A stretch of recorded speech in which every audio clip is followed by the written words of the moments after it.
qui n'est pas de moi, alors, le sanglot de l'homme je blanc. comprends bien que vous dénoncez une forme d'infantilisation de l'Afrique, mais de là à dire qu'il faut qu'elle se prenne en main et ne plus attendre d'aide de l'extérieur, vous savez bien que si on arrête de donner la béquille à un oiseau qui ne sait faire que la recevoir, il meurt.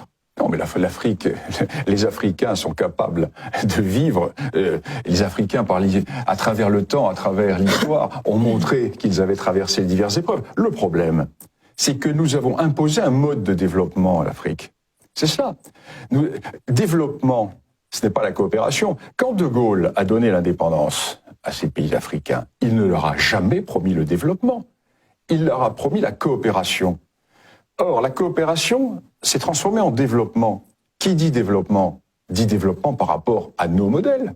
Alors, pendant un certain temps, certains pays, les pays soviétiques, ont voulu proposer les modèles de type socialiste, pendant que nous proposions les modèles de type libéral. Tous ont échoué. Le drame, c'est que tous ces modèles plaqués sur l'Afrique sont des modèles qui sont des modèles étrangers à l'Afrique. Pourquoi ? Car ce sont des modèles qui reposent sur des expériences individualistes. Or, les Afriques sont des partis communautaires. Vous ne pouvez pas greffer des prunes sur un palmier, même si vous mettez 3 tonnes d'engrais. Le porte-greffe, ça ne fonctionne pas. Les Africains ne sont pas des Européens pauvres à la peau noire. Ils ont leur civilisation, ils ont leur façon de penser. Et ce qui est traumatisant pour l'Afrique, c'est de vouloir les considérer précisément comme des Européens pauvres à la peau noire. Alors, tous les modèles qui ont marché, entre guillemets, chez nous, doivent leur être appliqués. La démocratie, les droits de l'homme, le libéralisme, etc.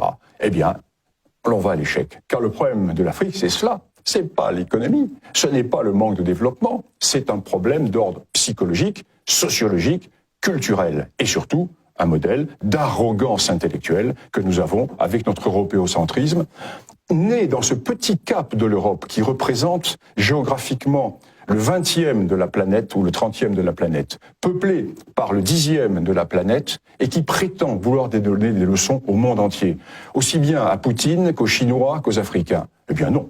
Alors, est-ce qu'il n'y a pas une contradiction quand même dans votre ouvrage ?